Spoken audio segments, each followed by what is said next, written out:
നമസ്കാരം. സ്പോട്ട് ലൈവിലേക്ക് സ്വാഗതം. ലോകമെങ്ങും പുതുവത്സരാഘോഷത്തിന്റെ നിറവിലാണ്. ആഘോഷത്തിന്റെ മറവിൽ ലഹരി ഇടപാടുകളും നടക്കുന്നുണ്ട്. ലഹരി മൂലം പലയിടത്തും അക്രമങ്ങളും കൊലപാതകവും അരങ്ങേറി. ഇതിൽ കേരളത്തെ നടുക്കിയത് തൃശ്ശൂരിലെ ഒരു കൊലക്കേസാണ്. യുവാവിനെ കുത്തിക്കൊലപ്പെടുത്തിയത് പ്രായപൂർത്തിയാകാത്ത 2 കൗമാരക്കാർ.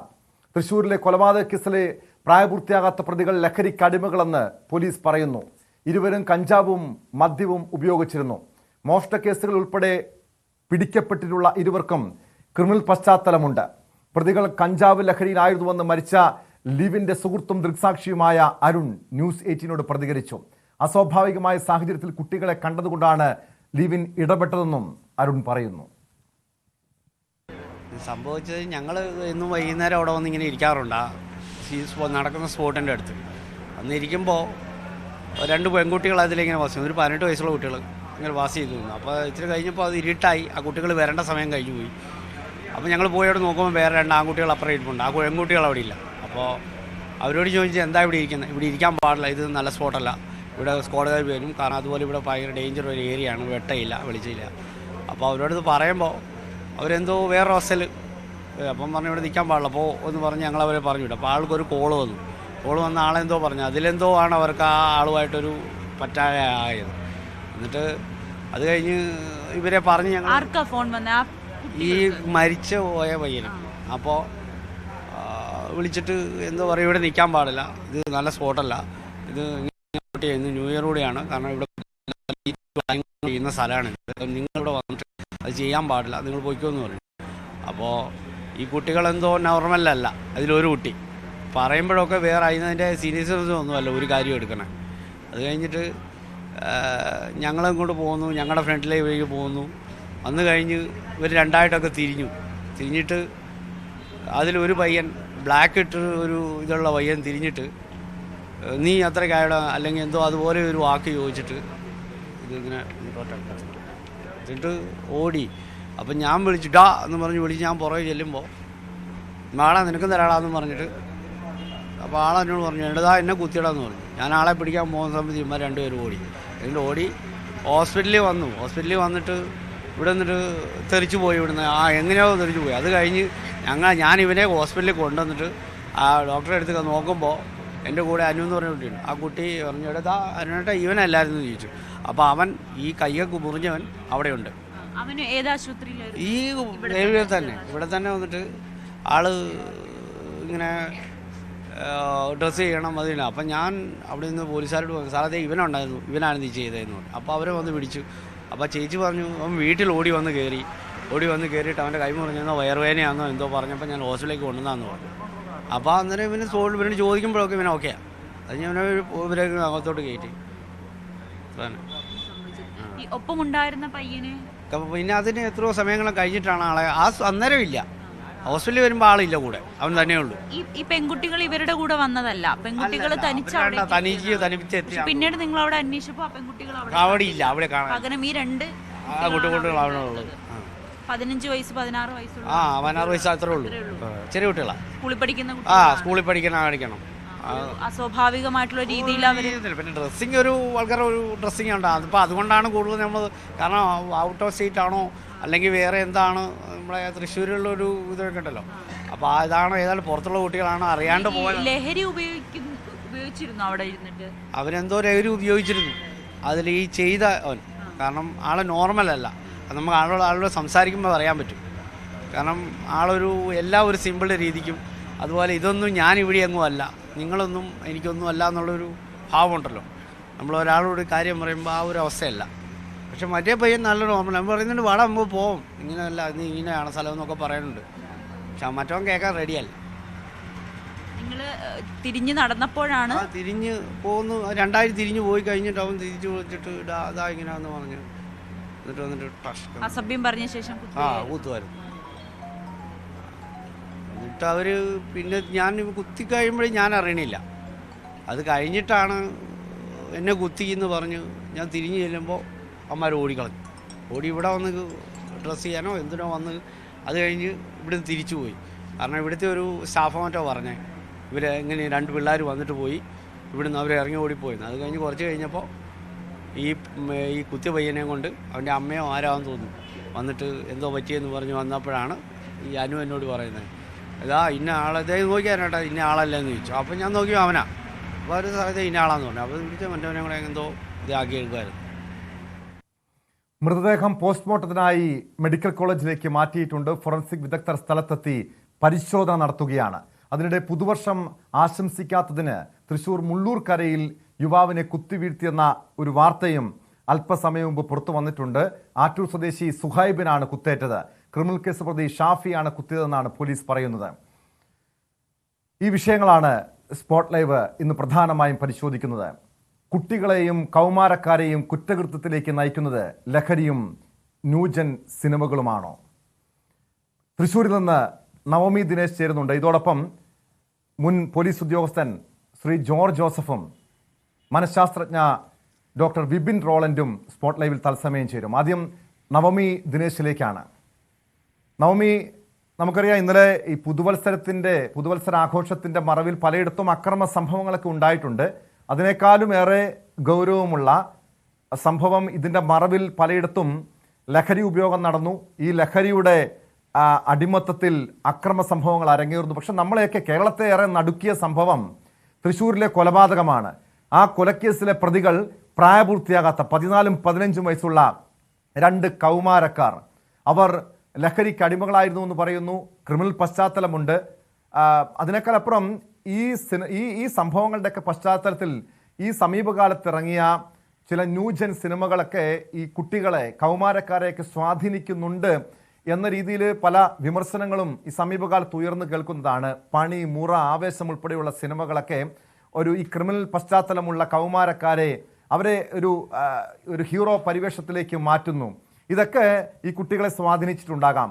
തൃശ്ശൂരിൽ നടന്ന ഈ കൊലപാതകം, യുവാവിൻ്റെ കൊലപാതകം, അതിൻ്റെ പശ്ചാത്തലം എന്താണ് ഈ ദൃക്സാക്ഷിയായിട്ടുള്ള അരുൺ പ്രതികരിച്ചത്? നിലവിൽ ഈ പ്രതികൾ 2 പേരും പോലീസിന്റെ കസ്റ്റഡിയിലുണ്ട്. എന്താണ് കൊലപാതകത്തിലേക്ക് നയിച്ചതെന്നാണ് പോലീസ് വ്യക്തമാക്കുന്നത്. നവമി,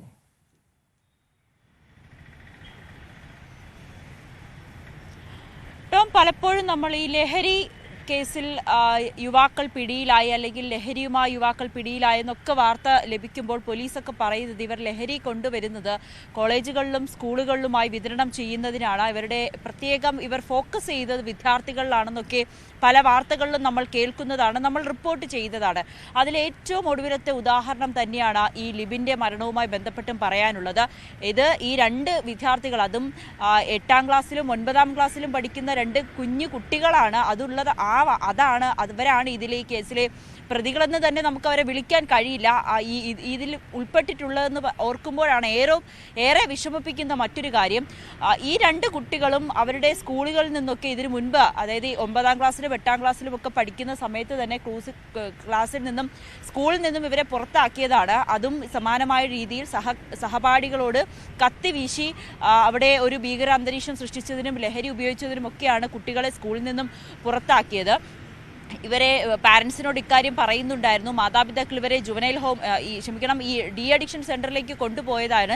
അവിടെ ഡി അഡിക്ഷൻ സെന്ററിൽ നിന്നും പുറത്തിറങ്ങി 2 ദിവസത്തൊക്കെ ഈ ലഹരി ഉപയോഗിക്കാതിരിക്കും. വീണ്ടും പഴയത് തന്നെയാണ് ഇവർ കാണിക്കുന്നത്. ഞാനിപ്പോൾ നിൽക്കുന്നത് വടക്കുംനാഥ സ്വാമി ക്ഷേത്രത്തിനടുത്തുള്ള ഈ തേക്കിൻകാട് മൈതാനിയിലാണ്. ഇവിടെയാണ് ഈ സംഭവം നടന്നത്. ഇന്നലെ നമുക്കറിയാം ന്യൂ ഇയർ ആഘോഷത്തിൻ്റെ ഭാഗമായിട്ടൊക്കെ ഇവിടെ നിറച്ചും ആളുകൾ എത്തുന്ന സമയമാണ് ന്യൂ ഇയർ ആഘോഷത്തിൻ്റെ ഭാഗമായി. അപ്പോഴാണ് ഈ ലിബിനും അരുണും ഇവിടെ ന്യൂ ഇയർ ആഘോഷത്തിൻ്റെ ഭാഗമായും ഇവിടെ എത്തുന്നത്. ആ സമയത്ത് അവരിവിടെ നിൽക്കുമ്പോഴാണ് 2 പെൺകുട്ടികൾ ഈ ആളൊഴിഞ്ഞ ഈ പ്രദേശത്തേക്ക്, നമുക്ക് കാണുമ്പോൾ തന്നെ അറിയാം അല്പം കാട് പിടിച്ച് കിടക്കുന്ന ഒരു ആളൊഴിഞ്ഞ പ്രദേശമാണ്. ഇവിടെ 7 മണി സമയമാകുമ്പോഴത്തേക്കും നല്ല ഇരുട്ടാണ്. പെൺകുട്ടികൾ ഒരു അസ്വാഭാവികമായി തോന്നി ഇങ്ങോട്ട് കയറിപ്പോയത്. കുറേ നേരം കഴിഞ്ഞിട്ട് ഇവരെ കാണാത്തതിനെ തുടർന്നാണ് ഇവർ 2 പേരും, ഈ മരിച്ച ലിബിനും സുഹൃത്ത് അരുണും ഇങ്ങോട്ടേക്ക് കടന്നു വരുന്നത്.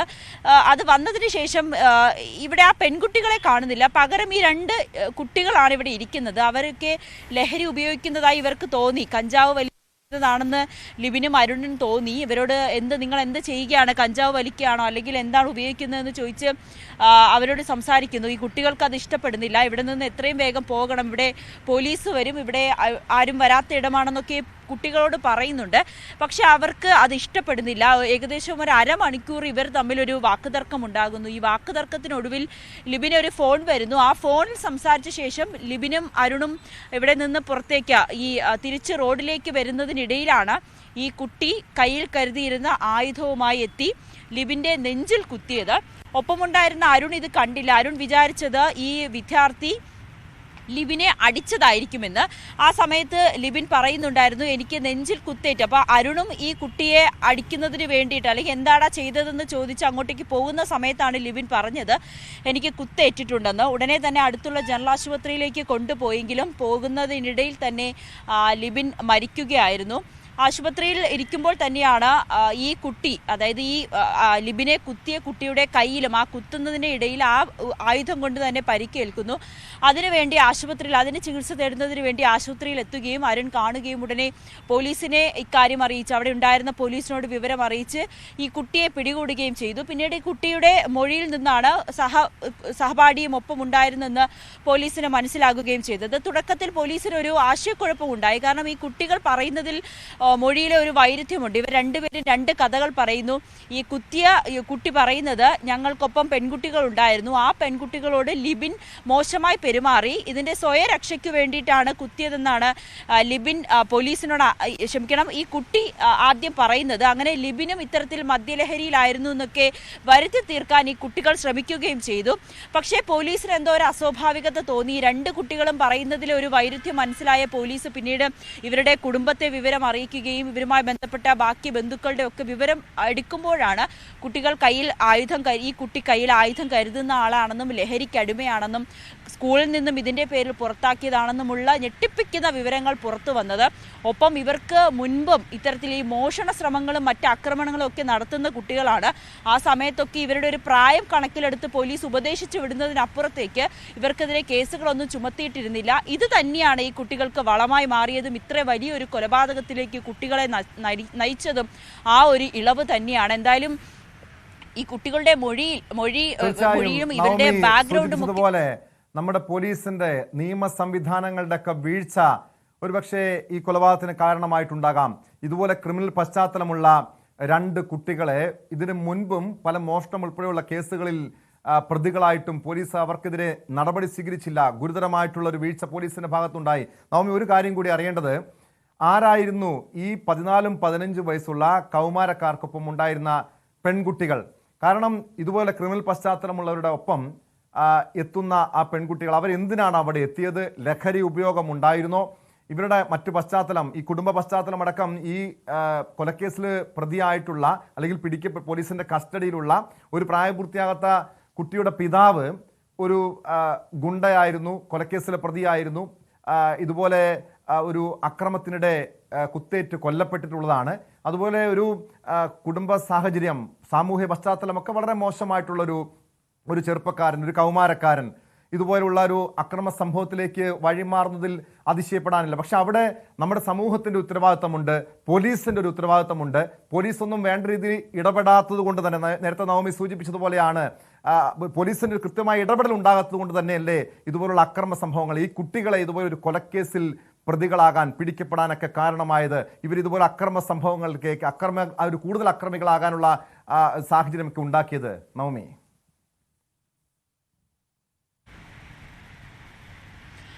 ടോം, ആദ്യം ഈ രണ്ട് പെൺകുട്ടികൾ ഈ ഒരു 7 മണി സമയത്ത് ഞാനിപ്പോൾ നിൽക്കുന്ന ഈ പ്രദേശത്ത് വെച്ചാണ് ലിബിന് കുത്തേൽക്കുന്നത്. ഇവിടേക്ക് വരുന്നത് കണ്ടിട്ടാണ് ലിബിനും അരുണും, ഏറെ സമയം കഴിഞ്ഞിട്ടും ഈ പെൺകുട്ടികൾ തിരിച്ചു വരാത്തതിൽ ഒരു അസ്വാഭാവികത തോന്നിയാണ് ഇരുവരും ഇങ്ങോട്ടേക്ക് വന്നത്. പക്ഷെ ആ സമയത്ത് പെൺകുട്ടികൾ ഇവിടെ ഉണ്ടായിരുന്നില്ല. ചിലപ്പോൾ ഈ കുട്ടികൾ ഇവിടെ ഇരിക്കുന്നത് കണ്ട്, ഇവർ മയക്കുമരുന്ന് ഉപയോഗിക്കുന്നത് കണ്ട് ആ പെൺകുട്ടികൾ മറ്റു വഴിയിൽ കൂടി പുറത്തേക്ക് പോയോ എന്ന് നമുക്കറിയില്ല. പക്ഷെ പോലീസ് പറയുന്നത് ആ സംഭവം നടക്കുന്ന സമയത്ത് പെൺകുട്ടികളൊന്നും ഇവിടെ ഉണ്ടായിരുന്നില്ല, ഇവർ രണ്ടുപേരും മാത്രമേ ഉണ്ടായിരുന്നുള്ളൂ എന്ന്. അരുണും അത് തന്നെയാണ് പറയുന്നത്. ഈ പെൺകുട്ടികളെ അന്വേഷിച്ചാണ് അരുണും ഇങ്ങോട്ട് വന്നത്, അരുണും ലിബിനും ഇങ്ങോട്ട് വന്നത്. പക്ഷെ അവിടെ പെൺകുട്ടികൾ ഉണ്ടായിരുന്നില്ല. പകരം ഈ രണ്ട് കുട്ടികൾ മാത്രമാണ് ഇവിടെ ഇരുന്ന് ലഹരി ഉപയോഗിക്കുന്നത്. ഇവരുടെ കണ്ണിൽ പെട്ടത്. പെൺകുട്ടികൾ എനിക്ക് തോന്നുന്നു മറ്റു വഴി ഇവിടെ വേറെ വഴികളുണ്ട്, ആ റോഡിൽ കൂടി പെൺകുട്ടികൾ പുറത്തേക്ക് പോയി കാണും. ലിബിനും അരുണും അത് ശ്രദ്ധിക്കാതിരുന്നതുകൊണ്ടായിരിക്കും ഇങ്ങനെ ഒരു വലിയൊരു മരണത്തിലേക്ക് വരെ നയിക്കുന്ന ഒരു സംഭവം ഉണ്ടായത്. മറ്റൊന്ന്, ഈ മാതാപിതാക്കൾ പറയുന്നത്, ഈ കുട്ടികളുടെ അമ്മമാർ പറയുന്നത് ഇവരുടെ ലഹരി ഉപയോഗം കാരണം അല്ലെങ്കിൽ ഇവരുടെ ഒരു ദുർനടപ്പ് കാരണം ഈ ഡി അഡിക്ഷൻ സെന്ററിലേക്ക് ആക്കിയിരുന്നു.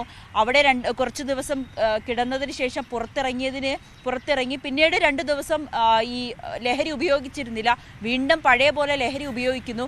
നമുക്കറിയാം ടോം, ഇങ്ങനെ ലഹരിയുടെ വലയിൽ അകപ്പെട്ട കുട്ടികൾക്ക് അതിൽ നിന്നും തിരിച്ചു വരിക എന്ന് പറയുന്നത് ഏറെ ശ്രമകരമായിട്ടുള്ള സംഭവമാണ്. കാരണം അവർ കൂടി സ്വയം ചിന്തിക്കണം, ഇതിന് ഉപയോഗിക്കരുത് അല്ലെങ്കിൽ ഇത്തരത്തിലുള്ള സുഹൃത്തുക്കളുമായി കൂട്ടുകെട്ടുകൾ ഉണ്ടാകരുതെന്ന് അവർ സ്വയം ചിന്തിച്ചാൽ മാത്രമേ ഇതിൽ നിന്നൊരു മുക്തി ഉണ്ടാവുകയുള്ളൂ. ലഹരിക്കടിമകളായ കുട്ടികളാണ്, 2 കൗമാരക്കാരാണ് ഒരു കൊലക്കേസിൽ പ്രതികളായി പോലീസിന്റെ കസ്റ്റഡിയിലുള്ളത്. ഇതോടൊപ്പം തൃശ്ശൂരിൽ നിന്ന് തന്നെ മറ്റൊരു ഞെട്ടിപ്പിക്കുന്ന വാർത്ത വരുന്നുണ്ട്. ഒരു യുവാവിനെ ഈ പുതുവത്സര ആശംസ അർപ്പിക്കാത്തതിന്റെ പേരിൽ, ആശംസ നേരാത്തതിന്റെ പേരിൽ കുത്തി വീഴ്ത്തി എന്നൊരു വാർത്ത കൂടി വരുന്നുണ്ട്. നവമി ദിനേശ് തന്നെ ചേരും ആ വാർത്തയുമായി ബന്ധപ്പെട്ട്. അതിനു മുൻപ് ഈ തൃശ്ശൂരിലെ യുവാവിൻ്റെ കൊലക്കേസുമായി ബന്ധപ്പെട്ട് വിശദമായി പരിശോധിക്കുകയാണ് മനഃശാസ്ത്രജ്ഞൻ ഡോക്ടർ ബിബിൻ റോളൻഡ് ചേരുന്നുണ്ട്. ഡോക്ടർ ബിബിൻ റോളൻഡ്, കേരളത്തേറെ നടുക്കിയൊരു സംഭവമാണ് തൃശ്ശൂരിലെ യുവാവിൻ്റെ കൊലപാതകം. അതായത് ഈ കേസിൽ പ്രതികളായിട്ടുള്ളത് 2 കൗമാരക്കാർ, 14ഉം 15ഉം വയസ്സ് മാത്രം പ്രായമുള്ളവർ. ഇവർ ലഹരിക്ക് അടിമകളായിരുന്നു എന്ന് പറയുന്നുണ്ട്. മാത്രമല്ല, കയ്യിൽ കത്തി കരുതി മറ്റ് 2 പെൺകുട്ടികൾക്കൊപ്പം രാത്രിയിൽ പുതുവത്സരം ആഘോഷിക്കാൻ എത്തുന്നു. അത് തടഞ്ഞപ്പോൾ അതുമായി ഈ പെൺകുട്ടികളുമായി എത്തിയതിനെ ചോദ്യം ചെയ്തപ്പോൾ യുവാവിന് നേരെ ആക്രമണം ഉണ്ടാകുന്നത് കൊലപാതകത്തിൽ കലാശിക്കുന്നു. ഇത്തരം സംഭവങ്ങളുടെയൊക്കെ നമ്മൾ വിശദമായി പരിശോധിക്കുമ്പോൾ ഈ സമീപകാലത്തിറങ്ങിയ ന്യൂജൻ സിനിമകളൊക്കെ ഈ കുട്ടികളെ സ്വാധീനിച്ചിട്ടുണ്ടാകുമോ? പ്രത്യേകിച്ചും പണി, മുറ, ആവേശം ഉൾപ്പെടെയുള്ള സിനിമകളിൽ കുട്ടികൾ ഈ കുട്ടി കുറ്റവാളികളുടെ കഥകൾ, അവരെയൊക്കെ ഒരു ഹീറോ പരിവേഷം കൊടുക്കുന്ന സംഭവങ്ങളൊക്കെ നമുക്ക് കാണാൻ കഴിയും. ഇതോടൊപ്പം ലഹരിയുടെ അമിതമായ ഉപയോഗം, താങ്കളുടെ ഒരു നിരീക്ഷണം എന്താണ്? ഈ പുതിയ തലമുറ ഈ രീതിയിൽ ലഹരിക്ക് അടിമകളാകുന്നു, കുറ്റകൃത്യത്തിലേക്ക് പോകുന്നു. ഇതിന് പ്രധാനമായി ഇവരെ സ്വാധീനിക്കുന്നത് എന്താണ് ഡോക്ടർ ബിബിൻ റോളൻഡ്? തീർച്ചയായിട്ടും വളരെ ദുഃഖകരവും ഞെട്ടിക്കുന്നതുമായൊരു സംഭവമാണ് ഇന്നലെ അരങ്ങേറിയത്.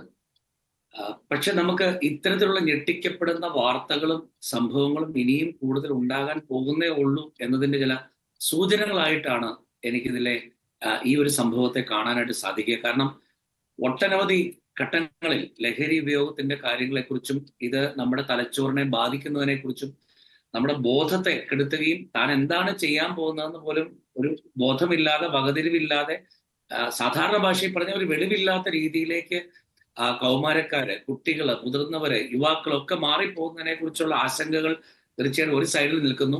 2, ഇവർ കാണുന്നതും കേൾക്കുന്നതും ഒക്കെയും അനുകരിക്കുന്ന പ്രായത്തിൽ ഇവരിലേക്ക് വരുന്ന സിനിമകൾ അല്ലെങ്കിൽ ഇവരിലേക്ക് വരുന്ന തരത്തിലേക്ക് ഹിറ്റായി മാറുന്ന കോടിക്കണക്കിന് രൂപ സമ്പാദിക്കപ്പെടുന്ന വിജയിച്ച ചിത്രങ്ങളെല്ലാം തന്നെയും തീമാക്കി മാറ്റുന്നത് വയലൻസ് ആണ് എന്നുള്ളതാണ് ഏറ്റവും പ്രധാനപ്പെട്ട ഒരു വസ്തുത. ഈ അടുത്ത കാലത്ത് ഹിറ്റ് എന്ന് പറയുന്ന മലയാള സിനിമയെ വിജയിപ്പിക്കുന്നു എന്ന് പറയുന്ന സൗത്ത് ഇന്ത്യൻ സിനിമകളെ അല്ലെങ്കിൽ നമുക്ക് ബോളിവുഡ് സിനിമകളെ വിജയിപ്പിക്കുന്നു പറയുന്ന ആനിമൽ, കില്ല് അല്ലെങ്കിൽ ഇപ്പോൾ പുറത്തിറങ്ങിക്കൊണ്ടിരിക്കുന്ന പല സിനിമകളും, അത് ആവേശമായിക്കോട്ടെ, ഇപ്പോൾ ഇറങ്ങുന്ന നമുക്കിപ്പോൾ ലേറ്റസ്റ്റ് ആയിട്ട് ഇറങ്ങിയിട്ടുള്ള ഒരു മാർക്കോ ആയിക്കോട്ടെ, ഏത് തരം സിനിമകളായിക്കോട്ടെ, ഈ സിനിമകളുടെ എല്ലാം തീം എന്ന് പറയുന്നത് നമുക്ക് ആളുകളെ കൊല്ലാം, നമുക്ക് വിജയിക്കാൻ വേണ്ടി എന്ത് കാര്യം വേണമെങ്കിലും ചെയ്യാം, അല്ലെങ്കിൽ സെൻസർ ബോർഡിന് പോലും ഒന്നും ചെയ്യാൻ പറ്റാത്ത രീതിയിലേക്ക്, അല്ലെ സെൻസർ ബോർഡ് തന്നെ എന്തുകൊണ്ട് ഇത്തരം സിനിമകളെ അനുവദിക്കുന്നു നമുക്ക് പോലും തോന്നുമാറുന്ന തരത്തിലേക്കുള്ള ഈ സിനിമകളൊക്കെ വരുമ്പോഴേക്കും നമുക്ക് മദ്യം, പുകവലി അല്ലെങ്കിൽ മയക്കുമരുന്നൊക്കെ നോർമലൈസ് ചെയ്യപ്പെടുന്നു എന്നതുപോലെ തന്നെ കൊലപാതകം നോർമലൈസ് ചെയ്യപ്പെടുന്നു. ഞാൻ മുൻപ് ഏതോ ഒരു ചർച്ചയിൽ പറഞ്ഞതുപോലെ മദ്യപാനത്തിനും പുകവലിയുടെ സീനുകൾ സിനിമയിൽ വരുമ്പോൾ മദ്യപാനവും പുകവലിയും ആരോഗ്യത്തിന് ഹാനികരം എഴുതി കാണിക്കുന്നു. കൊലപാതകത്തിന് സീൻ വരുമ്പോൾ ഈ കൊലപാതകം എന്ന സിനിമയ്ക്ക് വേണ്ടി മാത്രം ചിത്രീകരിച്ചതാണ്, ഇത് ഒറിജിനൽ അല്ല എന്ന് എന്തുകൊണ്ട് എഴുതി കാണിക്കപ്പെടുന്നില്ല? അല്ലെ കൊലപാതകം ചെയ്യപ്പെടുമ്പോൾ അത് കൊലപാതകം ചെയ്യാൻ പാടില്ലാത്ത തരത്തിലേക്കുള്ള പലപ്പോഴും പല പരസ്യ ചിത്രീകരണത്തിന്റെ ഭാഗമായിട്ട് ഇത് പരസ്യത്തിന് വേണ്ടി തയ്യാറാക്കിയതാണ്, ആളുകൾ അനുകരിക്കാൻ പാടില്ല എന്നതിന്റെ പ്രയോഗം എന്തുകൊണ്ടാണ് സാംസ്കാരിക വകുപ്പ്, സിനിമാ വകുപ്പ് അത് സിനിമകളിൽ അത് ഇൻസിസ്റ്റ് ചെയ്യപ്പെടാത്തത് നിർബന്ധമായി എഴുതി ചേർക്കേണ്ടതാണ് എന്നുള്ളത് മറന്നു പോകുന്നു എന്നുള്ളത് വേദനയോട് ഇപ്പോൾ വീണ്ടും ഓർമ്മിപ്പിക്കാനായിട്ട് ശ്രമിക്കുകയാണ്. കാരണം ഇത് കാണുന്ന ഒരു വിദ്യാർത്ഥിയെ സംബന്ധിച്ചിടത്തോളം മദ്യപാനവും പുകവലിയും ആരോഗ്യത്തിന് ഹാനികരം എഴുതി കാണിക്കുന്നു. കൊലപാതക സീനുകൾ യാതൊരു രീതിയിൽ മാനസികാരോഗ്യത്തിനോ വ്യക്തിത്വത്തിനോ ജീവിതത്തിനോ ഹാനികരമാണെന്നുള്ള ഒരു സൂചനയും ഇല്ലാതെ വരുമ്പോൾ കൊലപാതകം ചെയ്യാം, ആരെ വേണമെങ്കിലും പ്രതികരിക്കാം, നമുക്ക് സംസാരിച്ച് തീർക്കപ്പെടാമായിരുന്നൊരു ഇഷ്യൂ പരിഹരിക്കപ്പെടാവുന്ന ഒരു ഇഷ്യൂ കത്തിക്കുത്തിൽ തീർക്കേണ്ട അല്ലെങ്കിൽ ഒരാളുടെ ജീവൻ എടുത്തുകൊണ്ട് തീർക്കപ്പെടണം എന്നുള്ള ചിന്ത തരുന്നത് ഒരു ഹീറോയിസം അല്ലേ? ഈ ഹീറോയിസത്തിന്റെ ചിന്ത കൗമാരക്കാരിലേക്ക് യുവാക്കളിലേക്ക് വരുന്നത് അവർ കാണുന്നത് തന്നെയാണെന്നുള്ളത് എത്ര പറയുമ്പോഴും സിനിമാ പ്രവർത്തകർ പറയുന്നത് ഈ സമൂഹത്തിലുള്ളത് ചിലതിനെ ഞങ്ങൾ സിനിമയിലേക്ക് എത്തിച്ചു എന്നുള്ള രീതിയിലേക്ക് അവരെ ലാഭകരമാക്കുന്ന ഒരു ബിസിനസ് പ്രക്രിയയ്ക്ക് വേണ്ടി മാത്രം പോകുമ്പോൾ നല്ല സിനിമകൾ അവഗണിക്കപ്പെടുന്നു.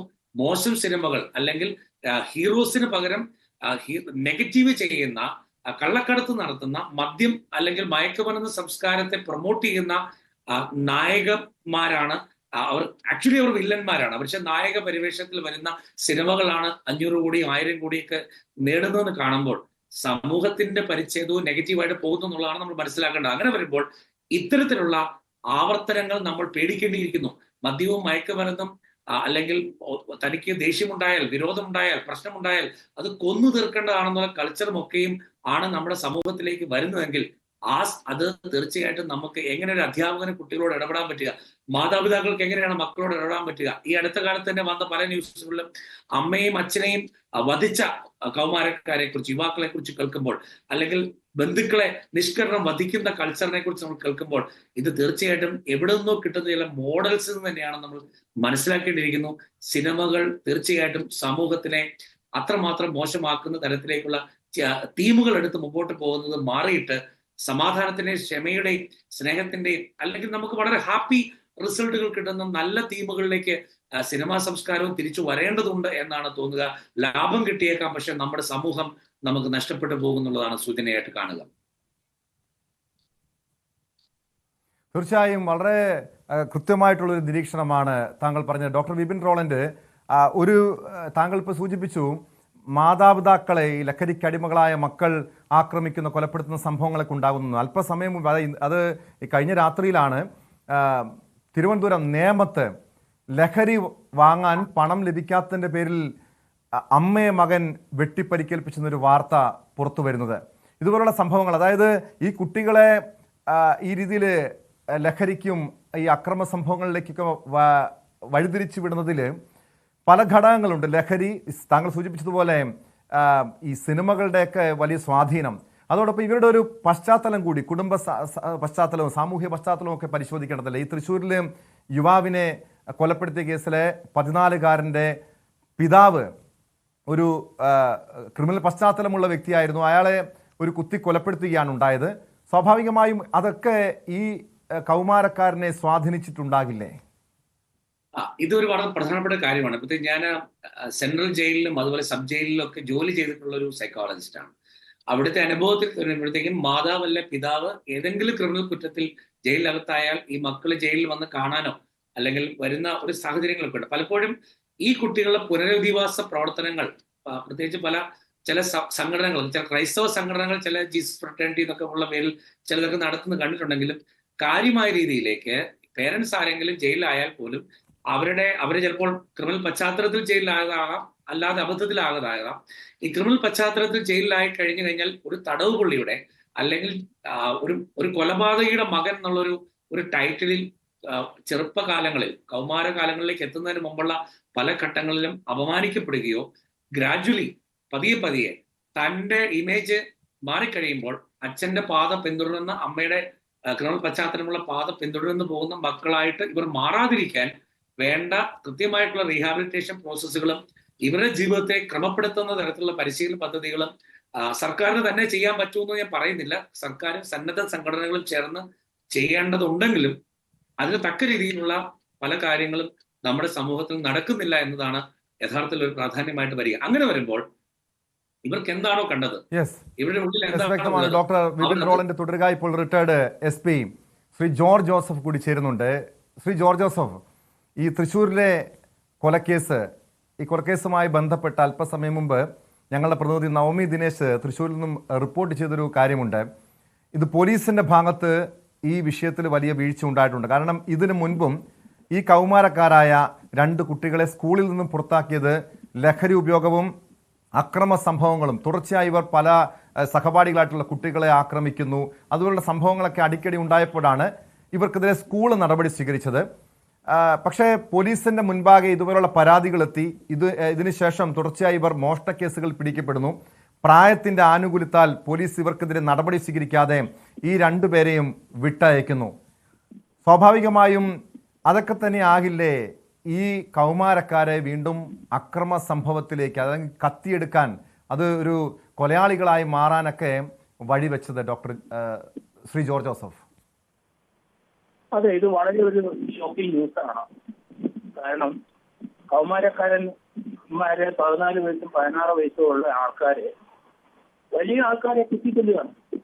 ഇത് എവിടുന്നാണ് ഇവർ ഇതൊക്കെ പഠിക്കുന്നത്? സമൂഹം ഇങ്ങനെ മാറുന്നത് എങ്ങനെ? അത് ഏറ്റവും മാത്രമുള്ള ഒരു സിനിമ KSRTC കൊടുത്തുകൂടെ ഇറക്കി ഉള്ള കുട്ടികൾ മുഴുവൻ 12 വയസ്സ് കഴിച്ചവർക്ക് മാത്രമേ ഇത് കാണാൻ പറ്റുള്ളൂ. പക്ഷെ മനുഷ്യരെ എങ്ങനെ കീറി മുറിക്കണം, കുട്ടികളെ കൊന്നെങ്ങനെ കെട്ടിത്തൂക്കണം, ചെവി കടിച്ചു പറിക്കുന്നത് എങ്ങനെ, അങ്ങനെ ഒരാളെ കൊല്ലുന്നത് എങ്ങനെ, ഇങ്ങനെയുള്ളത് മുഴുവൻ കാണിച്ച് ആളെ കയ്യറി വാങ്ങിച്ച് കളക്ഷൻ എടുക്കുക. ഈ രാജ്യത്തിലെ ഈ KSRTC കൊടുക്കുന്ന ഫിലിം സെൻസർ ബോർഡുകാർ തീർച്ചയായിട്ടും അവർക്കെതിരായിട്ട് കേസ് കൊടുക്കണം. കാരണം അവർക്ക് ഇങ്ങനെയൊന്നും സമൂഹത്തെ നശിപ്പിക്കുന്ന രീതിയിലുള്ള സിനിമ നിർമ്മിക്കാൻ അവകാശം അതിന് KSRTC കൊടുക്കാൻ കഴിയില്ല. മനുഷ്യന്റെ ശരീരത്തിലെ ഒരു ജീവനുള്ള ആളെ എങ്ങനെ കൊല്ലണമെന്ന് കൃത്യമായി കാണിക്കുന്നതും അങ്ങനെ കൊല്ലുന്നവർ ആ പടത്തിന്റെ ഹീറോ ആയവരാണ്. അവരെല്ലാരും ബഹുമാനിക്കുന്നു, ആരാധിക്കുന്നു. ഇതല്ലേ കുട്ടികൾ കാണുന്നത്? ഈ കുട്ടികൾ തന്നെ ഇവരുടെ പിതാവ് ഒരു ഗുണ്ടയായിരുന്നു, അയാളെ കുത്തിക്കൊന്നു, അയാളുടെ മക്കളാണ്. സ്കൂളിൽ 2 പേരെയും പുറത്താക്കി. സ്കൂളിൽ കുട്ടികളെ പലരും ഇവരെ ഉപദ്രവിച്ചു. ധാരാളം സംഭവങ്ങൾ ഇവർക്കെതിരായിട്ട് ചെറിയ മോഷണം അതുകൊണ്ടൊക്കെ വന്നു. അപ്പം ഇവർക്ക് കൗമാരദശയിൽ 12 വയസ്സിന് മുകളിലോട്ട് ഇപ്പം ക്രിമിനാലിറ്റിയിലോട്ട് പോകുന്ന കാഴ്ചയാണ് കേരളത്തിൽ കണ്ടുകൊണ്ടിരിക്കുന്നത്. അതുപോലെ സാമൂഹിക പരിഷ്കർത്താക്കളും രാഷ്ട്രീയ നേതൃത്വവും ഇതിനൊക്കെ കണ്ണടയ്ക്കാണ്. അവർക്ക് ഈ വയലൻസ് ഉള്ള കുട്ടികളെ വേണം. കാരണം അവർക്ക് രാഷ്ട്രീയം അത് മുന്നോട്ട് കൊണ്ടുപോകണമെങ്കിൽ വയലൻസ് വേണം. അല്ലാതെ കേരളത്തിൽ നിന്ന് രാഷ്ട്രീയം മുന്നോട്ട് കൊണ്ടുപോകാനൊക്കെ ഏത് പാർട്ടിയായാലും ശരി റോഡിൽ കിടന്ന് വയലൻസ് കാണിക്കണം. ഈ ഇന്ത്യയിൽ എവിടെയെങ്കിലും ഇതുപോലെ കാണുന്നുണ്ടോ? കാണുന്നില്ല. അത് നമ്മുടെ രാഷ്ട്രീയ നേതാക്കന്മാരെ അവരെ ആളെ ചേർക്കാൻ വേണ്ടി വയലൻസ് നടത്തുന്ന കുട്ടികളെ പ്രോത്സാഹിപ്പിക്കുകയും അവർക്ക് വേണ്ട ഒത്താശകൾ ചെയ്തു കൊടുക്കുകയും അവരെ കേസിനകത്ത് ജാമ്യത്തിൽ ഇറക്കുകയൊക്കെ ചെയ്തുകൊണ്ടിരിക്കുന്ന കാഴ്ചയാണ് നമ്മൾ കാണുന്നത്. അത് കൂടുതലും കൗമാരക്കാരിലേക്ക് മർഡർ കേസിൽ വന്നു കഴിഞ്ഞിരിക്കുന്നു. 12 വയസ്സിനും 21 വയസ്സിനും ഇടയ്ക്കുള്ള കുട്ടികളെ തീർച്ചയായിട്ടും സ്കൂളിൽ വെച്ച് തന്നെ പിടിച്ച് ബോയ്സ് സ്കൂളിലോട്ട് അയക്കണവരെ. അതിനൊന്നും മടിക്കരുത്. അവർ ഇപ്പം തന്നെ ഇത് നമുക്ക് ടിപ്പിക്കൽ എക്സാമ്പിൾ. അവർ മർഡർ കേസ് വന്നു, 14 വയസ്സുകാരൻ 9ാം ക്ലാസ്സിൽ പഠിക്കുന്നവനാണ്. അത് അവരിപ്പോ സമൂഹത്തിലെ മേജർ ആൾക്കാർ ചെയ്യുന്നതെല്ലാം ഈ കുട്ടികൾ ചെയ്തുകൊണ്ടിരിക്കുകയാണ്. 2 പെൺകുട്ടികളുമായിട്ടാണ് പോയത്. ആ പോക്കത്ര ശരിയല്ലാത്തതുകൊണ്ട് ഇത് കൊച്ചുങ്ങളാണല്ലോ എന്ന് വിചാരിച്ചാണ് ആ ലിപിൻ എന്ന് പറഞ്ഞ ആള് അത് ചലഞ്ച് ചെയ്തത്. കുട്ടിക്കൊന്ന കണ്ടില്ലേ? അപ്പം സമൂഹത്തിൽ നമുക്ക് പ്രതികരിക്കാനും മേലാത്ത അവസ്ഥയിലോട്ട് പോയി. ആ മനുഷ്യൻ 30 വയസ്സുള്ള അദ്ദേഹം ഈ കുട്ടികളെ ഈ പെൺകുട്ടികളായിട്ട് പോകുന്ന കണ്ടപ്പോൾ അത് ശരിയല്ല, പ്രത്യേകിച്ച് ന്യൂ ഇയർ ഈവനിങ് ആണ്, ആ സമയത്ത് ഇത് നല്ലതല്ല. ഇവർക്ക് ക്രിമിനൽ പശ്ചാത്തലം ഉണ്ടെന്ന് അദ്ദേഹത്തെ ഇത്തരം ക്രിമിനലായ പയ്യന്മാരാണെന്ന് അറിഞ്ഞൂടാ. 9ാം ക്ലാസ്സിൽ പഠിപ്പിക്കുന്ന പയ്യന്മാര് പെൺകുട്ടികളായിട്ട് സ്വല്പം വിജനമായ സ്ഥലത്തേക്ക് പോയപ്പോഴാണ് അദ്ദേഹം ചലഞ്ച് ചെയ്തത്. എന്നിട്ടിപ്പം അതിന്റെ കൗണ്ടർ പറഞ്ഞു കേട്ടല്ലോ, അങ്ങയുടെ കയ്യിൽ നിന്ന് കത്തി വാങ്ങിച്ച് കുത്തിയില്ല, അങ്ങനെ ഒരു കൗണ്ടർ പറയുന്നുണ്ട്. എന്തായാലും സമൂഹത്തിന് ആവശ്യമില്ല ഈ കുട്ടികളെ. ഈ കുട്ടികളെ നമുക്ക് ആവശ്യമില്ല. അവരെ ബോയ്സ് സ്കൂളിൽ അയക്കണം. ഏജ് ഒന്നും പ്രശ്നമാക്കരുത്. കാരണം അവരവിടെ തന്നെ കിടന്ന് വളരട്ടെ. അവർ ക്രിമിനലായി മാറിക്കഴിഞ്ഞിരിക്കുന്നു. കാരണം 12 വയസ്സിലൊക്കെ തന്നെ മാറിയിരിക്കുന്നു. 2 വർഷം കൊണ്ട് ആ പയ്യനെ സ്കൂളിൽ നിന്ന് വെളിയിലാക്കി സ്കൂളിൽ തന്നെ മറ്റു കുട്ടികളെ ഉപദ്രവിച്ചിരിക്കുന്നു. എന്തെല്ലാം സംഭവങ്ങളാണ് ഈ 2 പേരെ കാണുന്നത്.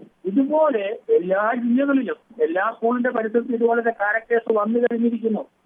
അത് ഡ്രഗ്സിന്റെയും ആ കഞ്ചാവിന്റെയും ആ അടിമത്തത്തിലാണ് ഇതുങ്ങൾ വളർന്നു വന്നുകൊണ്ടിരിക്കുന്നത്. വയലൻസ് അവർക്ക് ഒരു അപ്രീസിയേഷൻ ആണ്. എല്ലാ രാഷ്ട്രീയ പാർട്ടികളും വയലന്റ് ചെയ്യുന്ന ആൾക്കാരെ പ്രൊട്ടക്ട് ചെയ്യാൻ നമ്മൾ കണ്ടുകൊണ്ടല്ലേ ഇരിക്കുന്നത്. ചാനലിലെല്ലാം അങ്ങനെ കണ്ടുകൊണ്ടിരിക്കുകയാണ്. അതിന് ഭരണത്തിലുള്ള മന്ത്രിമാരും മറ്റുള്ളവരൊക്കെ ആ വയലൻസ് കാണിക്കുന്നതിനെ കെട്ടിപ്പിടിക്കുന്നു. താങ്കൾ സൂചിപ്പിച്ചതുപോലെ ഏറെ ഗൗരവമുള്ള വിഷയം തന്നെയാണ്. ശ്രീ ജോർജ് ജോസഫ്, മുൻ പോലീസ് ഉദ്യോഗസ്ഥനാണ് ഇപ്പോൾ പ്രതികരിച്ചത്. ഡോക്ടർ ബിപിൻ റോളൻ്റെ അവസാനമായ ഒരു ചോദ്യം കൂടി, ഒരു കാര്യം കൂടി അറിയേണ്ടത്, ശ്രീ ജോർജ് ജോസഫ് സൂചിപ്പിച്ചതുപോലെ ഈ രണ്ടു പേരും അവർ ക്രിമിനലുകളായി മാറി. അവരിനി പുറത്തിറങ്ങിയാലും സമാനമായ രീതിയിൽ ക്രിമിനൽ വാസനയുള്ളവരായതിനാൽ അവർ ഒരു തിരിച്ചുവരവിന് അവരുടെ ജീവിതത്തിൽ ഇനി ഒരു സാധ്യതയില്ല എന്ന് പറയുന്നു. അവർ ഈ ജുവനൈൽ ജസ്റ്റിസ് ഹോമിൽ അതല്ലെങ്കിൽ ജയിലുകളിൽ തന്നെ പാർപ്പിക്കേണ്ടവരാണെന്ന് പറയുന്നു. ഇനി ഇതുപോലുള്ള ഈ ക്രിമിനൽ ഒരു ലഹരിക്ക് അടിമകളായി ക്രിമിനൽ ഒരു പ്രവണത കാണിക്കുന്ന കുട്ടികളുടെ അവർ ജീവിതത്തിലേക്ക് ഒരു തിരിച്ചുവരവിന് സാധ്യതയുണ്ടോ, അതോ ഒരു ക്രിമിനൽ ആണ് എന്ന ഒരു പരിവേഷത്തോടു കൂടി തന്നെ ജീവിക്കേണ്ട ഒരു സാഹചര്യമാണോ ഇവർക്കുള്ളത്?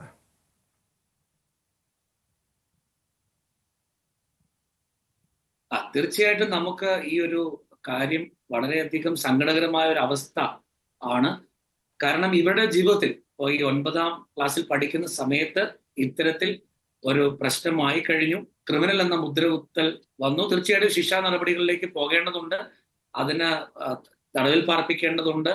അവിടെ നിന്ന് ഇവരെ വീണ്ടും ഈ സമൂഹത്തിലേക്ക് തിരികെ കൊണ്ടുവരേണ്ട സാഹചര്യങ്ങളുമുണ്ട്. പക്ഷെ നിർഭാഗ്യവശാൽ നമ്മുടെ ജയിൽ സംവിധാനം, ബോസ്റ്റർ സ്കൂൾ സംവിധാനം ആയിക്കോട്ടെ, ജയിൽ സംവിധാനം ആയിക്കോട്ടെ, ജയിലുകളുടെ ഇടയ്ക്ക് ക്ലാസ്സുകൾ എടുക്കാൻ പോകുമ്പോൾ നമുക്ക് കാണാൻ പറ്റും അവരുടെ സൂപ്രണ്ടുമാർ അല്ലെങ്കിൽ ജയിലുകളുടെ ഉദ്യോഗസ്ഥർ നിസ്സഹായരാണ്. നമ്മുടെ കേരളത്തിലെ ജയിലുകൾക്ക് അത് ഏത് തരത്തിൽ വന്ന കേസിലാണ് ഇവരെല്ലാം ഒരുമിച്ച് പാർപ്പിക്കാനുള്ള സാഹചര്യങ്ങളുള്ളൂ. മുതിർന്നവരുടെ കേസിൽ, കുട്ടികളുടെ കേസിലാണെങ്കിലും പല കുറ്റങ്ങൾ ചെയ്ത് കിടക്കുന്നവരെ ഒരുമിച്ച് പാർപ്പിക്കപ്പെടുന്ന സംവിധാനങ്ങൾ ജസ്റ്റ് ഒരു പാർപ്പിക്കൽ സംവിധാനം മാത്രമേ നടക്കുന്നുള്ളൂ.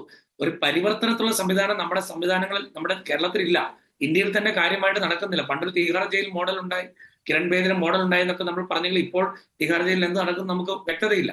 അപ്പോൾ ഇവിടുത്തെ നമ്മുടെ കുട്ടികൾക്ക് വൺസ് ഒരു ലേബലിലേക്ക് ആയിക്കഴിഞ്ഞാൽ ഇവരെ പരിവർത്തനത്തിന് പറ്റുന്ന രീതിയിലേക്ക് മനഃശാസ്ത്ര സംവിധാനങ്ങളോ സോഷ്യൽ വർക്ക് സംവിധാനങ്ങളോ ജയിലിന്റെ വെൽഫെയർ സംവിധാനങ്ങളോ അതിലേക്ക് സജീവമല്ല, അതിന് വേണ്ട രീതിയിൽ മാൻ പവർ അല്ല, അതിന് വേണ്ട രീതിയിൽ ഉള്ള സംവിധാനങ്ങൾ സർക്കാരും കാര്യമായ രീതിയിൽ ചെയ്യുന്നില്ല. ചെയ്യാൻ ശ്രമിച്ചിരുന്ന ഒരു കാലത്താണ് ഞങ്ങളൊക്കെ ജോലി ചെയ്തിരുന്നത്. ഇപ്പോൾ കാര്യമായ രീതിയിൽ അങ്ങനത്തെ സംവിധാനങ്ങൾക്ക് പ്രോപ്പറായ രീതിയിലേക്ക് ഒരു ഫോക്കസ്ഡ് ആയിട്ടുള്ള ഒരു എഫോർട്ട് ഇല്ല എന്നത് സത്യത്തിൽ വേദനാജനകമാണ്. അങ്ങനെ വരുമ്പോൾ സ്കൂൾ തലത്തിലോ വീടിന്റെ തലങ്ങളിലോ സാമൂഹിക തലങ്ങളിലോ ഇത്തരത്തിൽ ക്രിമിനൽ പ്രവണതയുള്ള ആളുകളെ നമ്മൾക്ക് അവരെ കുറ്റകൃത്യം ചെയ്തതിന് ശേഷം അവരെ ജയിലിലേക്ക് അടയ്ക്കുന്നു, അവരെ അവിടേക്ക് അടച്ചു കഴിഞ്ഞു. ഒരുപക്ഷെ അവർ നാളെ എന്തായാലും തീർച്ചയായിട്ടും പല ആളുകളും പരവുള്ളിൽ ഇറങ്ങുന്ന പോലെ എല്ലാവരും ഇവർ എന്തായാലും ശിക്ഷാ കാലാവധി കഴിഞ്ഞ് പുറത്തിറങ്ങുമ്പോൾ ഇവർ റിഫോംഡായി, ഇവർ മാനസാന്തരപ്പെട്ടു, ഇവർ നല്ലവരായി എന്നുള്ള ധാരണയിലാണ് സമൂഹം സ്വീകരിക്കുന്നതെങ്കിൽ പലപ്പോഴും അത്തരമൊരു സംവിധാനത്തിലല്ല 3 നേരം 4 നേരം ഭക്ഷണം കഴിച്ച് അവരവിടെ കഴിയുന്ന മാത്രമേ ഉള്ളൂ. കൂടുതൽ കുറ്റങ്ങൾ ചെയ്തവരുമായിട്ട് ഇടപഴകുന്നേ ഉള്ളൂ. തിരിച്ചിറങ്ങുമ്പോൾ കൂടുതൽ മനസ്സിൽ കുറ്റവാസനയുമായിട്ടാണ് ഇറങ്ങാൻ സാധ്യതയുണ്ട് എന്നത് മാത്രമേ സംഭവിക്കുന്നുള്ളൂ എന്നുള്ളതാണ് വേദനാജനകമായ കാര്യം. പക്ഷെ ഇതല്ല മാറേണ്ടത് തീർച്ചയായിട്ടും സിസ്റ്റം തന്നെയാണ്. അങ്ങനെ വരുമ്പോൾ കുറ്റകൃത്യങ്ങളിലേക്ക് ഏർപ്പെട്ട് പ്രശ്നങ്ങളിലാക്കപ്പെട്ടതിന് ശേഷം എന്നതിനപ്പുറത്ത് സ്കൂൾ തലം മുതലേ അല്ലെങ്കിൽ സമൂഹത്തിന്റെ എല്ലാ തലങ്ങൾ മുതലേ സിനിമാ പ്രവർത്തകർക്കിടയിൽ മുതൽ നമുക്ക് കഥാപാത്രങ്ങൾ തയ്യാറാക്കുന്നത് മുതൽ നമുക്ക് എൻ്റെ സമൂഹത്തിന് ഉത്തരവാദിത്വപൂർണമായ കലാസൃഷ്ടികൾ മാത്രമേ ഇറങ്ങാവൂ എന്നത് സിനിമാക്കാരിലേക്കും അതുപോലെ ഉത്തരവാദിത്തപ്പെട്ട തലങ്ങളിലേക്ക് നമ്മുടെ കുട്ടികൾക്ക് ഫോർമേഷൻ കിട്ടുന്നുണ്ട്. അവരുടെ ജീവിതത്തിൽ അവരുടെ കുടുംബ പശ്ചാത്തലങ്ങളിൽ ക്രിമിനൽ പശ്ചാത്തലം ഉണ്ടെങ്കിൽ പോലും അവരുടെ ജീവിതത്തെ സന്തോഷകരമായ രീതിയിൽ നന്മയിലേക്കും വിജയത്തിലേക്കും കൊണ്ടുപോകാൻ പറ്റുന്ന രീതിയിലേക്ക് തുടർ പരിശീലനങ്ങളിലേക്കാണ് ഇപ്പൊ പ്രൈവറ്റ് ലിമിറ്റഡ് കമ്പനികളോ അല്ലെങ്കിൽ സർക്കാർ സംവിധാനങ്ങളൊക്കെ ഫണ്ട് ഇറക്കേണ്ടത്. അങ്ങനെ വരുമ്പോൾ ഡോക്ടർ ബിപിൻ റോളന്റ് സമയപരിമിതി മൂലം ഈ ചർച്ച അവസാനിപ്പിക്കുകയാണ്. താങ്കൾ നിർദ്ദേശിച്ച വളരെ വിലപ്പെട്ട നിർദ്ദേശങ്ങളാണ് താങ്കൾ പങ്കുവച്ചത്. കാരണം പല സിനിമകളിലും മദ്യപിക്കുമ്പോൾ ഒരു നായകൻ മദ്യപിക്കുമ്പോൾ മദ്യപാനം ആരോഗ്യത്തിന് ഹാനികരമാണെന്ന് പറയുന്നു. പക്ഷേ കൊലപാതകങ്ങളോ അക്രമ സംഭവങ്ങളോ സിനിമകളിൽ ചിത്രീകരിക്കുമ്പോൾ അത് നടക്കുമ്പോൾ അവിടെ ഇതുപോലുള്ള ഒരു മുന്നറിയിപ്പുകൾ നൽകാറില്ല. മാത്രമല്ല അതൊരു ഹീറോ പരിവേഷം ഈ പുതിയ തലമുറയ്ക്ക് നൽകുന്നു. ഒരു കാലത്ത് സിനിമകൾ നല്ല സന്ദേശമാണ് പുതുതലമുറയ്ക്ക് പ്രേക്ഷകർക്ക് നൽകിയിരുന്നുവെങ്കിൽ ഇപ്പോൾ തെറ്റായ സന്ദേശം നൽകുന്ന അശ്ലീല പരാമർശങ്ങളും അസഭ്യവർഷവും ഇതുപോലുള്ള അക്രമവും ലഹരിയും ഒക്കെ ഉപയോഗിക്കുന്നതാണ് മഹത്തരമെന്ന് പറയുന്ന സിനിമകൾ പുതിയ തലമുറയെ വഴിതെറ്റിക്കുകയാണ്, അക്രമകാരികളാക്കുകയാണ്, ലഹരിക്കടിമകളാക്കുകയാണ്. അതുകൊണ്ട് നമ്മുടെ സമൂഹം തന്നെയാണ് ഇതിനൊരു മുൻകൈ എടുക്കേണ്ടത്. സിനിമാ പ്രവർത്തകരും പോലീസും രാഷ്ട്രീയ നേതൃത്വവും ഒക്കെ ഈ ഒരു അപകടകരമായ സാഹചര്യത്തെ മുൻകൂട്ടി കണ്ടുകൊണ്ട് തന്നെ ഒരു ബോധവൽക്കരണം നടത്തുക, കൃത്യമായ സന്ദേശങ്ങൾ, നല്ല സന്ദേശങ്ങൾ പുതിയ തലമുറയ്ക്ക് നൽകാൻ ഒരു തയ്യാറെടുക്കുക. സ്പോട്ട് ലൈവ് തുടരുന്നു. നൃത്ത പരിപാടിക്കിടെ കലൂർ സ്റ്റേഡിയത്തിൽ നിന്ന് വീണ് പരിക്കേറ്റ ഉമാ തോമസ് MLAയുടെ ആരോഗ്യനിലയിൽ പുരോഗതി. എന്നാൽ വെന്റിലേഷൻ എത്ര ദിവസം തുടരണമെന്നതിൽ തീരുമാനമായിട്ടില്ലെന്ന് ഡോക്ടർമാർ പറഞ്ഞു. അതേസമയം പരിപാടിയുടെ സംഘാടകരായ മൃദംഗ വിഷ്ണുവിനെതിരെ പണപ്പിരിവിനും പോലീസ് കേസെടുത്തു. വിവാദ നൃത്ത പരിപാടിയുമായി കൊച്ചി മെട്രോയും MD ലോക്നാഥ് ബെഹ്റയും സഹകരിച്ചിരുന്നതായും വ്യക്തമാക്കി. Art magazine Mridangam is venturing to take a near impossible task to create a record in the Guinness Book of Records by putting 12,000 dancers to dance simultaneously at the same time in the Kaloor International Stadium on 29th of December. They will do a Bharatnatyam performance to break the existing Guinness Book of World Records. I will also be there.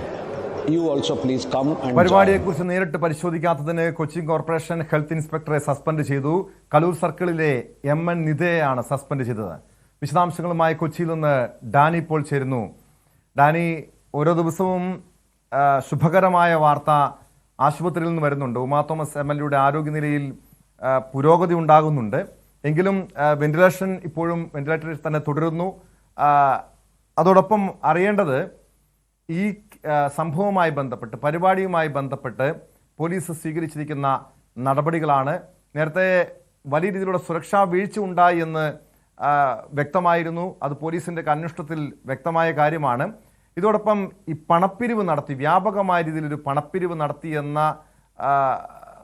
ആരോപണം തുടക്കത്തിൽ പുറത്തു വന്നിരുന്നുവല്ലോ. Police ഈ വിഷയത്തിൽ എന്ത് നടപടിയാണ് സ്വീകരിച്ചിരിക്കുന്നതും? Dani.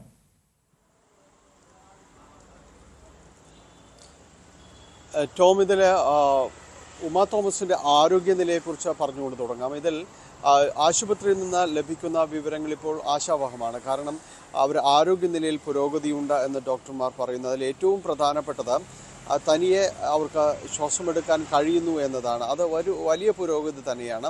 എങ്കിലും നിലവിൽ വെന്റിലേറ്ററിൽ തുടരുന്ന ആ രീതി അത് തന്നെ അനുവർത്തിച്ചായിരിക്കും മുന്നോട്ട് പോകുക എന്നതാണ്. കാരണം ഇപ്പോഴുള്ളൊരു ചികിത്സാ രീതിയും കാര്യങ്ങളുമെല്ലാമായിട്ട് വരുമ്പോൾ അത് അങ്ങനെ തന്നെ തുടരാൻ തന്നെയാണ് മെഡിക്കൽ ബോർഡിൻ്റെ തീരുമാനം.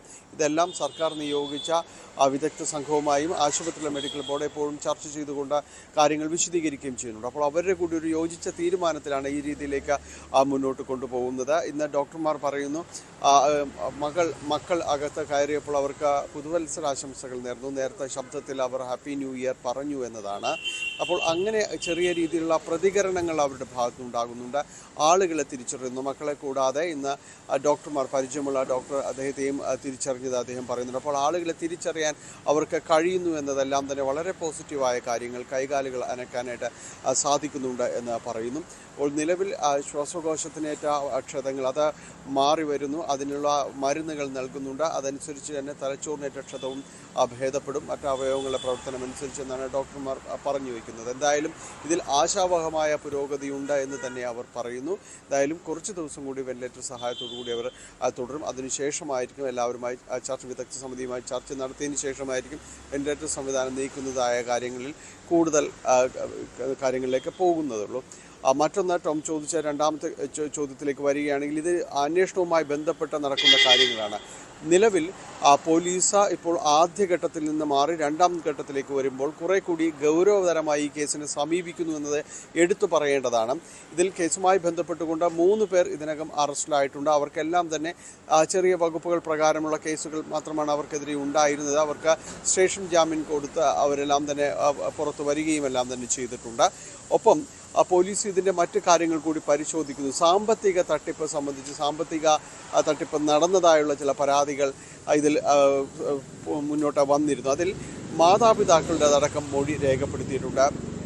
അസിസ്റ്റന്റ് കമ്മീഷണർ ഓഫീസിലേക്ക് വിളിച്ചു വരുത്തിക്കൊണ്ടാണ് അവരെ മൊഴി രേഖപ്പെടുത്തുകയും ചെയ്തത്. അതിൽ കേസെടുത്തുകൊണ്ട് മുന്നോട്ട് പോകാനാണ് തീരുമാനിച്ചിട്ടുള്ളത്. കാരണം വലിയ രീതിയിലുള്ളൊരു പണപ്പിരിവ് ഇതിൽ നടന്നിരിക്കുന്നു. അത് സാമ്പത്തിക തട്ടിപ്പ് ലക്ഷ്യമാക്കിക്കൊണ്ടുള്ളതാണോ എന്നതാണ് പോലീസ് പരിശോധിക്കുന്നത്. ഈ 12,000-ലധികം കുട്ടികൾ അവിടെ വന്നിരുന്നു. അവരിൽ നിന്നെല്ലാം തന്നെ പണം ഈടാക്കുന്നു. അത് ഒരു നിശ്ചിത തുക എന്ന രീതിയിലല്ല, പലരിൽ നിന്നും പല പോലെ അവരിൽ നിന്ന് പണം വാങ്ങിയിരിക്കുന്നെന്ന് ആക്ഷേപങ്ങൾ ഉയർന്നിരുന്നു. അപ്പോൾ ഇതിനു മാത്രം ഏത് രീതിയിലാണ് ഈ പരിപാടി സംഘടിപ്പിച്ചത്, എന്താണ് അവരുടെ കൃത്യമായ ഒരു ലക്ഷ്യം എന്നതെല്ലാം തന്നെ പോലീസ് പരിശോധിച്ച് വരികയുണ്ട്. ഒപ്പം തന്നെയും ഇതിലെ മുൻകൂർ ജാമ്യവുമായി 2 പേർ, ഇതിൻ്റെ പ്രധാനപ്പെട്ട 2 സംഘാടകർ കോടതിയിലേക്ക് എത്തിയിരിക്കുന്നു. അത് മൃദംഗ വിഷൻ അതിൻ്റെ MD-യും അതോടൊപ്പം തന്നെ ഇത് ഇവൻ്റ് മാനേജ് ചെയ്ത കമ്പനിയുടെ പ്രൊപ്പറേറ്ററുമാണ് കോടതിയിലേക്ക് വന്നിരുന്നത്, മുൻകൂർ ജാമ്യം തേടി ഹൈക്കോടതിയിലെത്തിയിരുന്നത്. ഇതിൽ നികോഷ് കുമാറിനോടും അതോടൊപ്പം തന്നെ പ്രൊപ്പറേറ്റർ ഇതിൻ്റെ സംഘാടനത്തിൻ്റെ ഇത് ചുമതല വഹിച്ചിരുന്ന ഓസ്കാർ ഇവൻസിൻ്റെ പ്രൊപ്പറേറ്ററുണ്ട്. അദ്ദേഹത്തോടും കോടതി പറഞ്ഞത് നാളെ അന്വേഷണ ഉദ്യോഗസ്ഥന് മുൻപാകെ കീഴടങ്ങണമെന്നതാണ് കോടതി കൊടുത്ത നിർദ്ദേശം. അതിനുശേഷം ഈ മുൻകൂർ ജാമ്യം സംബന്ധിച്ചുള്ള കാര്യങ്ങൾ രാജിയാകാമെന്നതാണ് പറഞ്ഞത്. അപ്പോൾ അത് നേരിട്ട് പോലീസ് ഉദ്യോഗസ്ഥർക്ക് മുൻപാകെ കീഴടങ്ങുക എന്ന നിർദ്ദേശവും കോടതി പറഞ്ഞതോടുകൂടിയാണ് ഈ കേസ് വളരെ ശക്തമായിട്ട് തന്നെ കോടതിയും കാണുന്നുവെന്നതിൻ്റെ സൂചനകൾ തന്നെയാണ്. അതിലൊരു തർക്കവുമില്ല. അതുകൊണ്ട് തന്നെ ഇവർക്ക് നാളെ അന്വേഷണ ഉദ്യോഗസ്ഥർക്ക് മുൻപാകെ എത്തേണ്ടി വരും. എന്താണ് നടന്നതെന്ന് അടക്കമുള്ള കാര്യങ്ങൾ വിശദീകരിക്കേണ്ടി വരും. അപ്പോൾ പോലീസ് ഒരു ഭാഗത്ത് കേസ് വളരെ ശക്തമായ രീതിയിൽ തന്നെ മുന്നോട്ട് കൊണ്ടുപോകുന്നു എന്ന ലക്ഷണങ്ങൾ തന്നെയാണ് ഇപ്പോൾ കണ്ടുവരുന്നത്. തീർച്ചയായും ഡാനി, ഇതോടൊപ്പം 2 ഗുരുതരമായിട്ടുള്ള ആരോപണങ്ങൾ ഉയർന്നു വന്നത് കല്യാൺ സിൽക്സും കൊച്ചി മെട്രോയും ലോക്നാഥ് ബെഹ്റയുമൊക്കെ ഈ പരിപാടിയുമായി, ഈ വിവാദ പരിപാടിയുമായി സഹകരിച്ചിരുന്നു എന്ന ആരോപണങ്ങൾ തുടക്കത്തിൽ തന്നെ പുറത്തു വന്നതാണ്. ഇത് നിഷേധിച്ച് കല്യാൺ സിൽക്സ് രംഗത്തെത്തിയിരുന്നു. കൊച്ചി മെട്രോയും കല്യാൺ സിൽക്സും ഒക്കെ ഏത് രീതിയിലാണ് ഈ പരിപാടിയുമായി സഹകരിച്ചിരുന്നത്?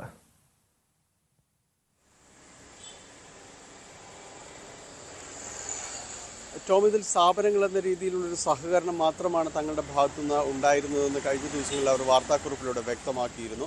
അത് മറ്റു വിവാദങ്ങളിലേക്ക് തങ്ങളെ വലിച്ചിഴക്കരുത്, അവർ ആവശ്യപ്പെട്ട സാരി നൽകുക മാത്രമായിരുന്നു തങ്ങൾ ചെയ്തിരുന്നത്. അതിനീടാക്കിയ തുക സംബന്ധിച്ചും അവർ കാര്യങ്ങൾ പറഞ്ഞിരുന്നു. അപ്പോൾ അവരെ വിവാദങ്ങളിലേക്ക് വലിച്ചിഴക്കി തങ്ങൾക്ക് ഈ പരിപാടിയുമായി ഒരു ബന്ധവുമില്ല എന്ന നിലപാടാണ് അവർ സ്വീകരിച്ചത്. കൊച്ചി മെട്രോയുടെ ഒരു ഔദ്യോഗിക വിശദീകരണം ഇതുവരെയും ഇത് സംബന്ധിയായ കാര്യങ്ങളിൽ വന്നിട്ടില്ല എന്നതാണ് ശ്രദ്ധേയം.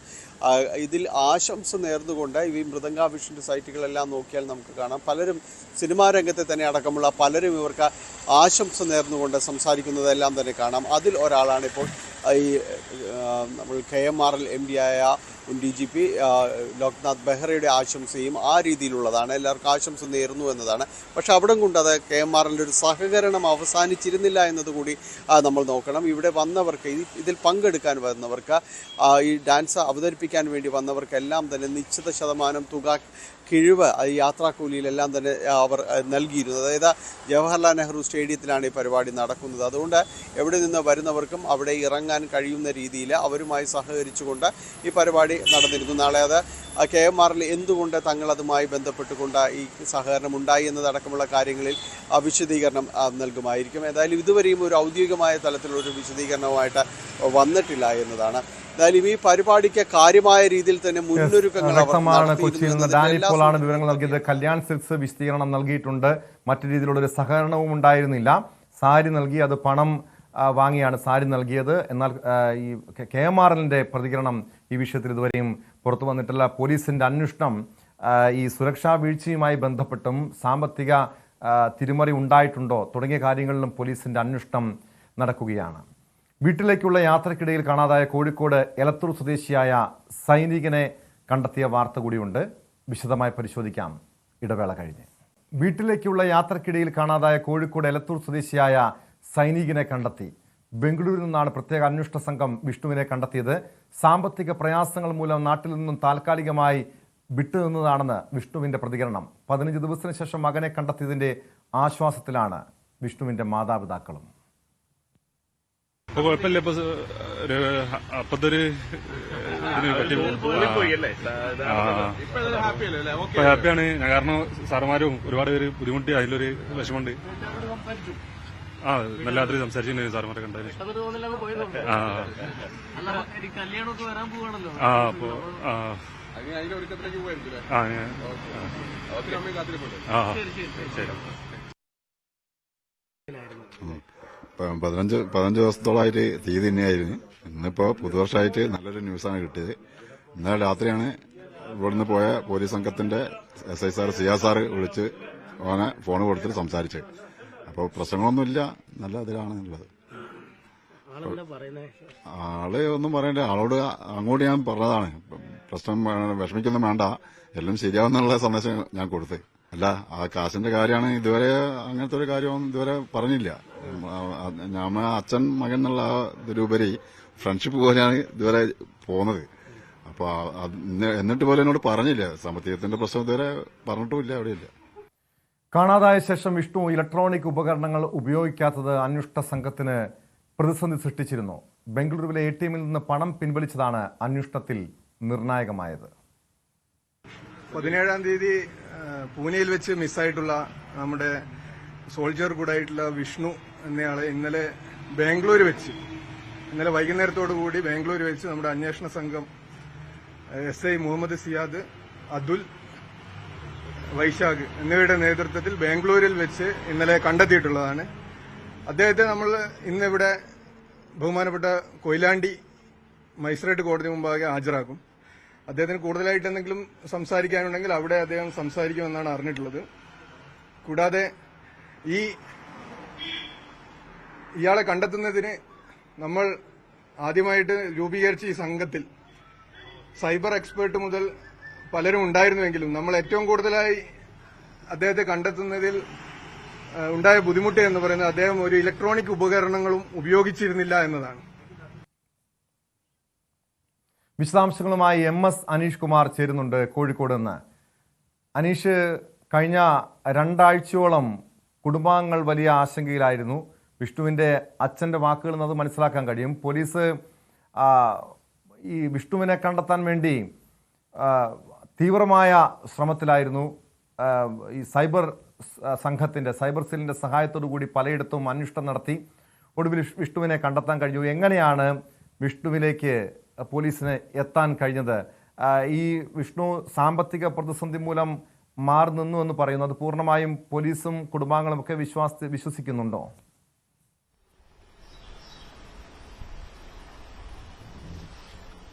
പൂനെയിലെ മിലിറ്ററി സ്പോർട്സ് അക്കാദമിയിൽ നിന്നാണ് 2 ആഴ്ച മുമ്പ് അവധിക്കായി വിഷ്ണു നാട്ടിലേക്ക് പോകുന്നത്. ഇതിനിടയിൽ വീട്ടിലേക്ക് വരികയാണ്. കണ്ണൂരിൽ എത്തി എന്നൊക്കെ പറഞ്ഞ് അമ്മയ്ക്ക് ഫോൺ ചെയ്യുകയും ചെയ്തു. പക്ഷേ ഈ കണ്ണൂരിലെ ഫോൺ വിളിക്ക് ശേഷം പിന്നീട് ദിവസങ്ങൾ കഴിഞ്ഞിട്ടും വീട്ടിലെത്താത്ത ഒരു സാഹചര്യം ഉണ്ടായതും കൂടിയാണ് കുടുംബം വിഷ്ണുവിനെ അന്വേഷിക്കാൻ ആരംഭിച്ചത്. ഫോൺ സ്വിച്ച് ഓഫ് ചെയ്യപ്പെട്ട അവസ്ഥയിലുമായിരുന്നു. എന്തായാലും പോലീസിൽ പരാതി നൽകി ഒരു സൈനികൻ കൂടിയായ ആളെയാണ് കാണാതായത് എന്നതിന്റെ ഗൌരവത്തിൽ അർഹിക്കുന്ന അതേ ഗൌരവത്തിൽ തന്നെ പോലീസ് ഈ കേസ് അന്വേഷിക്കുകയും ചെയ്തു. സിറ്റി പോലീസ് കമ്മീഷണർ പ്രത്യേക സ്ക്വാഡിനെ തന്നെ രൂപീകരിച്ചു. ഇതിൽ ഒരു SIയും 2 പോലീസുകാരും ആദ്യം തന്നെ പൂനെയിലേക്കാണ് പോയത്. അവിടെ പോയി അദ്ദേഹത്തിന്റെ ആർമിയിലെ ഉദ്യോഗസ്ഥർ, സഹപ്രവർത്തകർ, മേലുദ്യോഗസ്ഥർ എന്നിവരുമായി ആശയവിനിമയം നടത്തി. അവരൊക്കെ പറഞ്ഞത് വിഷ്ണുവിനെ കുറിച്ച് നല്ല അഭിപ്രായമാണ്. ഈ ജോലി ചെയ്യുന്ന സ്ഥലത്ത് യാതൊരു വിധത്തിലുമുള്ള പ്രശ്നങ്ങൾ ഉള്ളതായി തങ്ങൾക്ക് അറിയില്ല എന്ന് വ്യക്തമാക്കി. ഇതിനുശേഷം അവർ വിഷ്ണു പോകാൻ ഇടയുള്ള ഇടങ്ങളിലെ CCTV ദൃശ്യങ്ങളാണ് പരിശോധിച്ചത്. അങ്ങനെ ഛത്രപതി ശിവജി ടെർമിനലിൽ റെയിൽവേ സ്റ്റേഷനിൽ പോയിട്ടുണ്ട് എന്ന് മനസ്സിലാക്കുന്നു. ഏതാണ്ട് 350-ലധികം CCTV ക്യാമറകൾ ഉള്ള സ്ഥലമാണ് ഈ റെയിൽവേ സ്റ്റേഷൻ. അവിടുത്തെ CCTVകൾ ഓരോന്നായി അരിച്ചു പെറുക്കുന്നു. ലക്ഷക്കണക്കിന് ആളുകളാണ് ഈ ദിവസങ്ങളിൽ അവിടെ നിന്നും യാത്ര ചെയ്തിട്ടുള്ളത്. പക്ഷേ അവരിൽ നിന്നും വിഷ്ണുവിനെ കൃത്യമായി കണ്ടെത്താൻ കഴിഞ്ഞു എന്നതാണ് ഈ കേസിൽ ആദ്യം നിർണായകമായി മാറിയ കാര്യം. പിന്നീട് ഈ റെയിൽവേ സ്റ്റേഷനിൽ നിന്നും ഒരു ട്രെയിനിൽ കയറി എന്ന് അന്വേഷണ സംഘം കണ്ടെത്തുന്നു. ആ ട്രെയിൻ തിരിച്ചറിയുകയും അതിന്റെ റിസർവേഷൻ ചാർട്ട് പരിശോധിക്കുകയും ചെയ്യുന്നു. അത് മൈസൂരിലേക്ക് പോയ ട്രെയിനാണ് എന്ന് കണ്ടെത്തുന്നു. പിന്നീട് മൈസൂരിൽ അന്വേഷണം എത്തിയെങ്കിലും മൈസൂരിൽ നിന്നും അദ്ദേഹം വീണ്ടും പോയതായി മനസ്സിലാക്കുന്നു. തുടർന്നാണ് ബംഗളൂരുവിലേക്കാണ് അദ്ദേഹം പോയതെന്ന് മനസ്സിലാക്കുകയും ചെയ്തത്. ഇതിനുശേഷം അന്വേഷണ സംഘം ബംഗളൂരുവിലെത്തുകയും അവിടുത്തെ ചില CCTV ദൃശ്യങ്ങളൊക്കെ വിശദമായി പരിശോധിക്കുകയും ചെയ്തു. ബംഗളൂരുവിൽ ആളെത്തിയിട്ടുണ്ട് എന്ന് പിടികിട്ടി. പക്ഷേ ബംഗളൂരുവിൽ എവിടെ പോയി എന്നതിനെക്കുറിച്ച് യാതൊരു ചിന്തയുമില്ല. അതായത് അന്വേഷണ സംഘം എത്തുന്നതിന് 2 ദിവസം മുമ്പ് അതത് സ്ഥലങ്ങളിൽ നിന്നും മുന്നോട്ട് പോകുന്ന ഒരു പ്രവണതയാണ് ഈ അന്വേഷണ അന്വേഷണത്തിൽ ആദ്യഘട്ടത്തിൽ ഇവർക്ക് ബോധ്യമായത്. എന്തായാലും 31 തീയതി എന്നത് വളരെ നിർണായകമായ ഒരു ദിനമെന്ന് ഇവർ കരുതിയിരുന്നു. കാരണം 31 തീയതിയാണ് ഈ പട്ടാളക്കാർക്ക് ശമ്പളം ഇടുന്ന ദിവസം. എന്തായാലും ആ ദിവസം കാത്തിരിക്കുകയും ശമ്പളം ഇട്ടതിന് തൊട്ടു പിന്നാലെ ബംഗളൂരുവിലെ ഒരു ATM നിന്നും ഈ പണം പിൻവലിച്ചതായി പോലീസ് കണ്ടെത്തുകയും ചെയ്യുന്നു. തുടർന്ന് ഈ ATM ഇരുന്ന സ്ഥലം കണ്ടെത്തി അവിടേക്ക് എത്തി. അവിടെ എത്തിയപ്പോൾ അതിന് സമീപമായിട്ട് 350 ലോഡ്ജുകൾ ഉള്ള ഒരു മേഖലയാണ്. ആ ഓരോ ലോഡ്ജിലും ഇവർ കയറി പരിശോധിക്കുന്നു. അങ്ങനെ ഒരു ലോഡ്ജിലെ ലിസ്റ്റിൽ നിന്നും വിഷ്ണുവിന്റെ പേര് കണ്ടെത്തുന്നു. പക്ഷേ ഇവർ പരിശോധിക്കാൻ എത്തിയപ്പോഴേക്കും ആ ലോഡ്ജ് വെക്കേറ്റ് ചെയ്ത് അവിടെ നിന്നും വിഷ്ണു പുറത്തേക്ക് പോയി കഴിഞ്ഞിരുന്നു. പിന്നീട് വലിയ തിരക്കേറിയ ഒരു സ്ഥലത്തിനിടയിൽ വെച്ചാണ് ഒടുവിൽ ഈ വിഷ്ണുവിനെ പോലീസുകാർ ശ്രമകരമായി കണ്ടെത്തുകയും കാര്യങ്ങൾ പറയുകയും ചെയ്തത്. എന്തായാലും നാട്ടിൽ വലിയ കോലാഹലങ്ങൾ, അന്വേഷണം എന്നിവയൊക്കെ തനിക്കായി നടക്കുന്നുണ്ട് എന്ന വിവരം വിഷ്ണു അറിഞ്ഞിട്ടില്ല എന്ന് പോലീസ് ഉദ്യോഗസ്ഥരോട് പറയുകയും ഉദ്യോഗസ്ഥർ കാര്യങ്ങളൊക്കെ പറഞ്ഞ് ധരിപ്പിച്ച് അദ്ദേഹത്തെ നാട്ടിലേക്ക് കൊണ്ടുവരികയുമായിരുന്നു. എന്തായാലും സാമ്പത്തിക ബുദ്ധിമുട്ട് തന്നെയാണ് ഇങ്ങനെ ഒന്ന് മാറി നിൽക്കാൻ തന്നെ പ്രേരിപ്പിച്ചതെന്നാണ് വിഷ്ണു പറയുന്നത്. വീട് പണി നടക്കുകയാണ്, വിവാഹം അടുത്ത് തന്നെ നിശ്ചയിച്ചിരിക്കുന്ന സാഹചര്യം, വീട് പണിക്ക് പൂർത്തിയാക്കാനുള്ള പണം തന്റെ കൈവശമില്ല. 10-15 ലക്ഷം രൂപ ബാങ്കിൽ കടമുണ്ട്. എന്തായാലും ഇത്തരമൊക്കെ സാഹചര്യത്തിൽ വീട് പണിക്ക് പൈസ ഇല്ലാതെ നാട്ടിലേക്ക് വരുന്നതിലെ ഒരു ബുദ്ധിമുട്ട് ഓർത്താണ് താൽക്കാലികമായി ബാങ്കിൽ മാറി നിന്നത്. അതിനുശേഷം തിരിച്ചു വരാൻ തന്നെയായിരുന്നു ഉദ്ദേശിച്ചതെന്നാണ് പറഞ്ഞത്. കോടതിയിൽ ഹാജരാക്കി ശേഷം ബന്ധുക്കളോടൊപ്പം വീട്ടിലേക്ക് വിഷ്ണുവിനെ വിട്ടിട്ടുണ്ട്. ടോം. വ്യക്തമാണ്. കോഴിക്കോട് നിന്ന് MS അനീഷ് കുമാറാണ് വിവരങ്ങൾ നൽകിയത്. വീട്ടിലേക്കുള്ള യാത്രക്കിടയിൽ കാണാതായ കോഴിക്കോട് എലത്തൂർ സ്വദേശിയായ സൈനികനെ ബംഗളൂരിൽ നിന്നാണ് കണ്ടെത്തിയത്. പ്രത്യേക അന്വേഷണ സംഘം, കോഴിക്കോട് നിന്നുള്ള പ്രത്യേക അന്വേഷണ സംഘം ബംഗളൂരിൽ നിന്നും വിഷ്ണുവിനെ കണ്ടെത്തി പിന്നീട് തിരികെ നാട്ടിലെത്തിച്ചിട്ടുണ്ട്. അതിൻ്റെ ആശ്വാസത്തിലാണ് വിഷ്ണുവിൻ്റെ കുടുംബാംഗങ്ങൾ. സ്പോട്ട് ലൈവ് പൂർണ്ണമാകുന്നു. നമസ്കാരം.